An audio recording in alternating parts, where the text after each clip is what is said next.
오래전 한 집사님이 이런 질문한 적이 있습니다. 목사님, 찬송가에 보면 주의 보혈 능력이 있도다 주의 피 믿으오 라는 노래가 있잖아요. 그런데 저는 이 찬송가를 부르면서 늘 궁금한 것이 있었습니다. 그것은 주의 보혈이 능력이 있다고 하는데 과연 이 능력이 무슨 능력을 말하는지 궁금했습니다. 라고 묻는 것이었습니다. 여러분, 우리는 이 찬송가에 대해 잘 알고 있습니다. 지금도 예배 가운데 모임 가운데서 자주 불려지는 찬송가 중에 하나입니다. 하지만 대부분의 사람들은 이 찬송가를 부르면서 그냥 지나가는데 이 집사님은 주의 보혈에 능력이 있다고 하니까 이 능력이 무엇일까 라는 궁금증을 가졌던 것입니다. 그렇다면 여러분, 주의 보혈에 능력이 있다고 하는데 과연 예수님의 보혈에는 어떤 능력이 있을까요? 예수 그리스도의 피에는 어떤 능력과 권세가 있을까요? 이번 시간에는 예수님의 보혈에 어떤 능력이 있으며 또 우리가 이것을 어떻게 사용할 수 있는지에 대해 함께 배우기 원합니다. 사실 저는 실제로 예수님의 보혈에 어떤 능력이 있는지를 경험해 보기 전까지는 이것을 몰랐습니다. 단지 보혈에는 죄사함의 능력이 있다는 정도만 알고 있었을 뿐이었습니다. 그러나 사역을 통해 여러 가지 경험을 하게 되면서 예수님의 보혈에 어떤 강력한 능력이 있는지를 알게 되었습니다. 그러면 여러분, 예수의 피에는 과연 어떤 능력이 있을까요? 여러분, 저는 오래전에 목사 안수를 받으면서 교회를 개척했었습니다. 그런데 그때 한 분이 전도를 받아서 교회에 나오시게 되었습니다. 실순이 넘으신 노인분이셨는데 몇 번 교회를 나오시다가 나오지 않는 것이었습니다. 그래서 주일 예배를 마치고 전화를 드리게 되었습니다. 그러자 그분이 이런 말씀을 하셨습니다. 목사님, 교회를 나가면서부터 이상한 일이 자꾸 일어납니다. 제가 이 집에서 40년 가까이 살았는데 갑자기 집이 무서워지고 요즘은 죽은 영감이 꿈에 나타나서 나를 때리며 괴롭힙니다. 교회 나가면서부터 이런 일들이 일어납니다. 라고 말입니다. 저는 이 말을 듣고 좀 당황스러웠습니다. 왜냐하면 사람 안에 들어있는 귀신을 쫓아내는 축사사역은 자주 했지만 이런 경우는 처음이었기 때문입니다. 그래서 이것을 놓고 기도하기 시작했습니다. 이때 출애굽기의 한 사건이 떠올랐습니다. 여러분, 애굽에 10번째 재앙이 쏟아질 때 이스라엘 백성들이 문설주에 양의 피를 바른 사건이 있지 않습니까? 그리고 이들이 이렇게 피를 발랐을 때 장자의 죽음의 저주가 임하지 않고 넘어간 사건이 성경에 기록되지 않습니까? 그런데 기도하는데 이 사건이 떠올랐던 것입니다. 그러면서 나중에 성경을 읽는데 눈을 사로잡는 말씀이 있었습니다. 계시록에 있는 말씀이었습니다.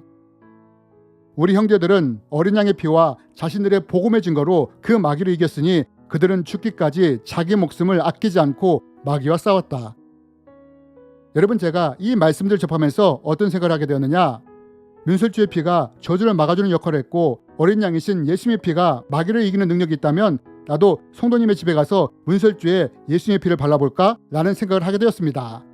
그러나 사실 저는 보혈에는 죄사함의 능력이 있다는 것을 알고 있었지만 과연 이렇게 해도 괜찮을까? 하는 생각이 있었습니다.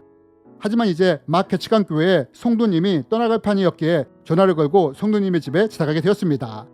집에 가보니 성도님은 집에 있는 모든 칼과 망치를 다 모아서 안방에 갖다 놓았습니다.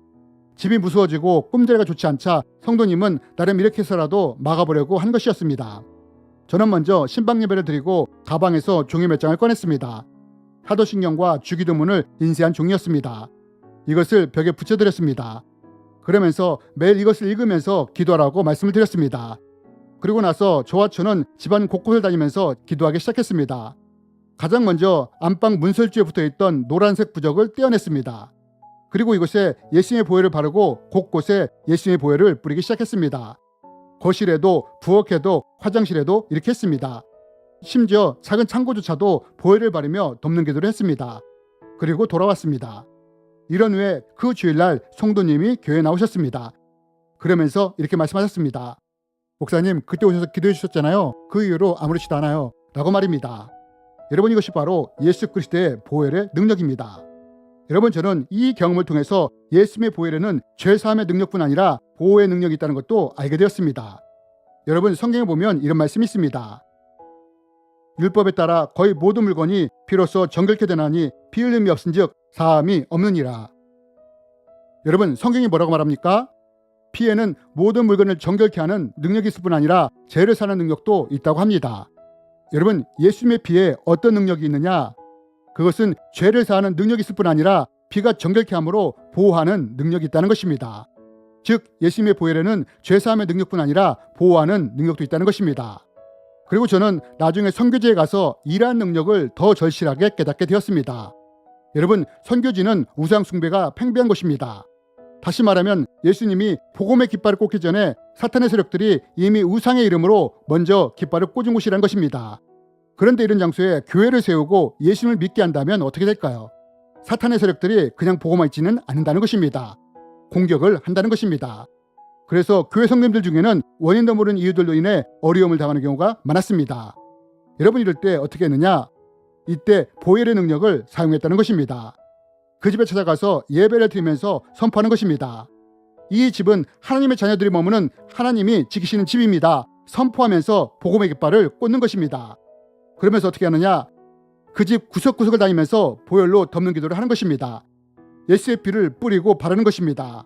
그리고 성도님에게도 기도할 때 그 장소와 가족들을 보혈로 덮는 기도를 하라고 계속해서 당부를 했습니다. 여러분 이렇게 했을 때 어떻게 되었느냐?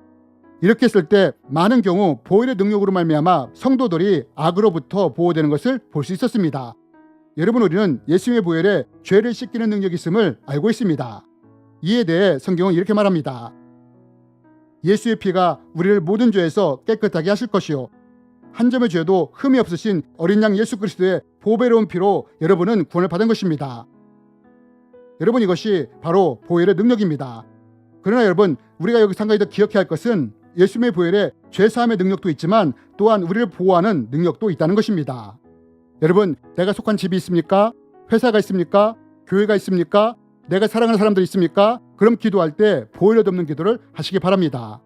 내가 믿음으로 보혈을 덮는 기도를 할 때 그 보혈의 능력으로 그곳이 정결케 되며 보호되는 것을 보게 될 것입니다. 여러분 이것이 우리가 예수님의 보혈의 능력을 사용하는 방법입니다. 특별히 새로운 장소로 이동할 때는 반드시 보혈을 덮는 기도를 하시는 분들이었으면 좋겠습니다. 그러나 여러분 여기서 우리가 기억해야 할 것이 또 하나 있습니다. 그것이 무엇이냐? 우리가 보혈의 능력을 사용할 때 영적으로 보혈 역사가 일어나지만 그러나 어떤 경우에는 보혈의 능력이 제한받을 수도 있다는 것입니다. 그럼 언제 보혈의 능력이 제한받을 수 있느냐? 예를 들어 보혈을 덮는 기도를 할 때 믿음이 없이 기도할 때입니다. 여러분 예수님도 고향 사람들이 믿음이 없을 때 능력 행함이 제한되지 않았습니까? 또 기도하는 사람이 죄나 경건치 못한 것들에 연루된 상태에서 기도하게 될 때 보혈의 능력이 제한될 수도 있다는 것입니다. 그러나 내가 예수님을 믿고 그 보혈의 능력을 의지하며 선포하며 보혈을 덮는 기도를 한다면 예수의 피의 능력으로부터 나오는 보호의 능력을 경험하게 될 것입니다. 여러분 이것이 보혈의 능력 중에 하나입니다. 물론 보혈의 가장 큰 능력은 죄사함의 능력입니다. 구원의 능력입니다. 그러나 보혈에는 이뿐 아니라 악으로부터 우리를 보호할 수 있는 능력이 있다는 것을 알았으면 좋겠습니다. 그리고 이것을 사용하는 우리가 되었으면 좋겠습니다. 그렇다면 여러분 보혈에는 이 외에 또 어떤 능력이 있을까요? 이에 대해서는 다음 편을 통해 나누기 원합니다.